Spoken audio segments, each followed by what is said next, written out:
Iran ने Israel पर 1 अक्टूबर को स्ट्राइक की। उसके बाद उसके बदले के तौर पर 26 अक्टूबर को इजराइल ने ईरान पर एयर स्ट्राइक की। अब इसके बाद दुनिया को लगा कि ये सब यहीं रुक जाएगा, क्योंकि दोनों पक्षों की तरफ से कहा जा रहा था कि हमें कोई बड़ा नुकसान नहीं हुआ है।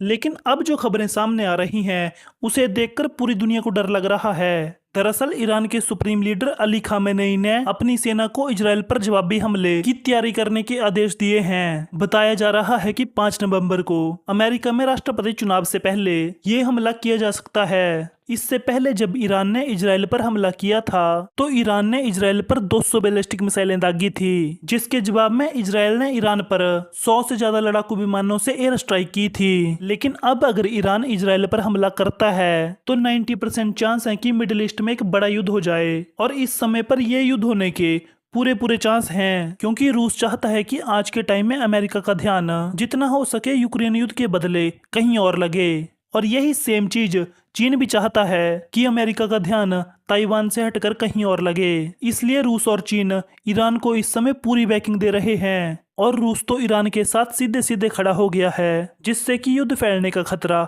बढ़ गया है। अब सवाल उठता है कि अगर ईरान इजराइल पर जवाबी कार्रवाई करता है तो ईरान इजराइल की कौन कौन सी जगह को टारगेट कर सकता है। तो ये इस बात पे डिपेंड करता है कि ईरान चाहता क्या है। ईरान सिर्फ पहले की तरह जवाबी कार्रवाई करेगा या फिर वो युद्ध में जाना चाहता है। अगर ईरान युद्ध चाहता है तो कहीं भी हमला करे, क्या फर्क पड़ता है। लेकिन अगर ईरान सिर्फ कुछ जगह को टारगेट करता है तो उसके पास सिर्फ 2 ऑप्शन हैं। फर्स्ट, इजराइल के ऑयल और नेचुरल गैस फील्ड, और सेकंड, इजरायली सेना के बेस।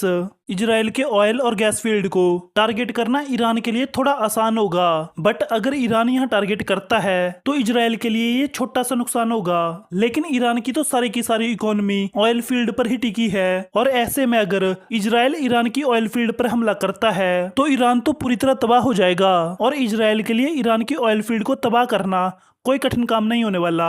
इजराइल ने ईरान के एयर स्पेस में अपने 100 फाइटर जेट भेजकर ये साबित कर दिया कि इजरायली सेना ईरान के अंदर घुसकर किसी भी जगह पर हमला कर सकती है।